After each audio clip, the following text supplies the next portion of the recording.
महेश के घर आते ही बेटे ने बताया कि वर्मा अंकल आर्टिगा गाड़ी ले आए हैं। पत्नी ने चाय का कप पकड़ाया और बोली, पूरे 13 लाख की गाड़ी खरीदी और वो भी कैश में। महेश हाँ हूँ करता रहा। आखिर पत्नी का धैर्य जवाब दे गया, हम लोग भी अपनी एक गाड़ी ले लेते हैं। तुम मोटरसाइकिल से दफ्तर जाते हो, अच्छा नहीं लगता है कि सभी लोग गाड़ी से आए और तुम बाइक से, कितना खराब लगता है। तुम्हें न लगे पर मुझे तो खराब लगता है। महेश धीरे से बोला, देखो घर की किश्त और बाल बच्चों की पढ़ाई लिखाई के बाद इतना नहीं बचता कि गाड़ी लें, फिर आगे भी बहुत खर्चे हैं। बाकी लोग भी तो पैसे कमाते हैं, सभी अपना शौक पूरा करते हैं। तुमसे कम तनख्वाह पाने वाले लोग भी स्कॉर्पियो से चलते हैं, तुम जाने कहाँ पैसे फेंक कर आते हो। पत्नी तमतमा कर बोली, तारानकिन, अरे भाई सारा पैसा तो तुम्हारे हाथ में ही दे देता हूँ, अब तुम जानो कहाँ खर्च होता है। महेश ने हिम्मत करते हुए बोला, मैं कुछ नहीं जानती, तुम गांव की जमीन बेच दो, यही तो समय है घूमने फिरने का, जिंदगी जीने का। मरने के बाद क्या जमीन साथ लेकर जाओगे, क्या करेंगे उसका। मैं कह रही हूँ कल गांव जाकर सौदा तय करके आओ बस। पत्नी ने अपना निर्णय सुना दिया। अच्छा ठीक है, पर तुम भी साथ चलोगी, महेश बोला। पत्नी खुशी खुशी मान गई और शाम को सारे मोहल्ले में खबर फैल गई कि सरला जल्द ही गाड़ी लेने वाली है। सुबह महेश और सरला गांव पहुंचे। गांव में भाई का परिवार था। चाचा को आते देख बच्चे दौड़ पड़े। बच्चों ने उन्हें खेत पर ही रुकने को बोला और बताया कि चाचा माँ यहीं आ रही है। तब तक महेश की भाभी लोटे में पानी लेकर वहां आई और दोनों की नजर उतारने के बाद बोली, भैया अब घर चलो। बहुत दिन बाद वे लोग गांव आए थे। कच्चा घर एक तरफ गिर गया था। एक छप्पर में 2 गायें बंधी हुई थी। बच्चों ने आसपास फुलवारी बना रखी थी, थोड़ी सब्जी भी लगा रखी थी। सरला उस जगह की सुगंध ने बहुत आनंदित हो रही थी। भाभी ने अंदर बुलाया पर वह बोली, नहीं भाभी, यही बैठेगे। सरला वहीं रखी खटिया पर बैठ गई। महेश के भाई कथा सुनाते थे। एक बालक भागकर उन्हें बुलाने गया। उस समय वह गांव के मंदिर में राम और भरत का संवाद सुना रहे थे। बालक ने कान में कुछ कहा, उनकी आंख से झरझर आंसू गिरने लगे, कंठ अवरुद्ध हो गया।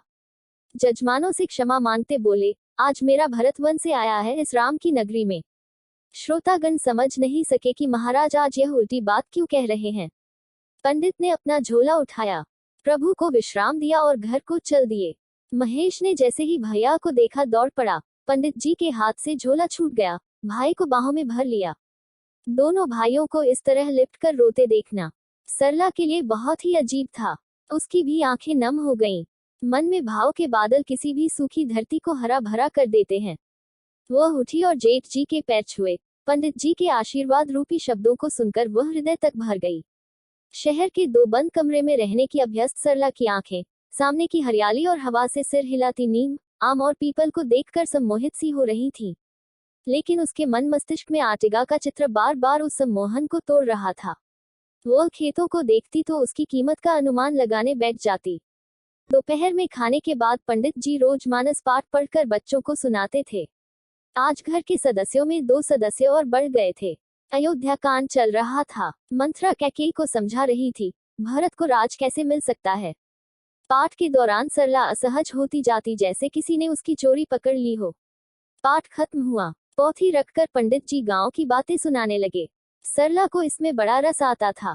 उसने पूछा कि क्या सभी खेतों में फसल उगाई जाती है। पंडित जी ने सिर हिलाते हुए कहा कि एक हिस्सा पड़ती पड़ा है, उस पर फसल नहीं उगाते हैं। सरला को लगा जैसे बात बन गई। उसने कहा, क्यों न इस बेकार पड़ी जमीन को बेचकर हम कच्चे घर को पक्का कर लें। पंडित जी भौचक्के रह गए। बोले, बहू, यह दूसरी गाय देख रही हो ना, यह दूध नहीं देती है पर हम इसकी सेवा कर रहे हैं। इसे कसाई को नहीं दे सकते। तुम्हें पता है, इस प्रति खेत में हमारे पुरखों का यादें बसी हुई है।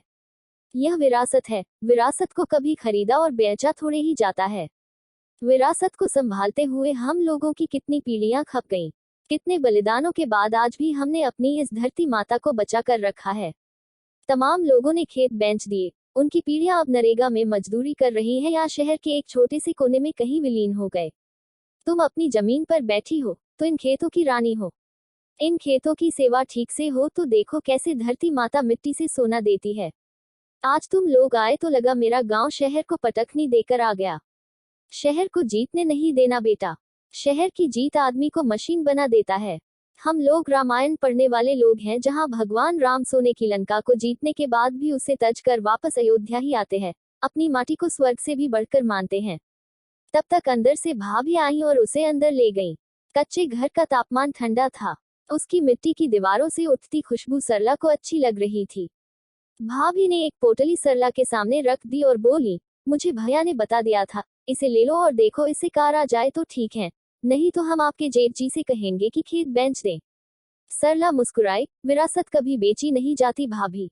मैं बड़ों की संगति से दूर रही थी ना इतने दिनों, इसलिए मैं विरासत को कभी समझ नहीं पाई। अब यही इसी खेत से सोना उपजाएंगे और फिर गाड़ी खरीद कर आप दोनों को तीरथ पर ले जाएंगे। कहते हुए सरला रो पड़ी। मुझे माफ करना भाभी। दोनों बहनें रोने लगी। बरसों बरस की कालिख धुल गई। अगले दिन जब महेश और सरला जाने को हुए तो उसने अपने पति से कहा, सुनो, मैंने कुछ पैसे गाड़ी के डाउन पेमेंट के लिए जमा किए थे, उससे पड़ती पड़े खेत पर अच्छे से खेती हो, इसके लिए ये पैसे भैया को दे दो। अगली बार उसी फसल से हम एक छोटी सी कार लेंगे और भैया भाभी के साथ हरिद्वार चलेंगे। आज शहर हार गया था और सरला और महेश बाबू को गांव की विरासत ने जीत लिया था।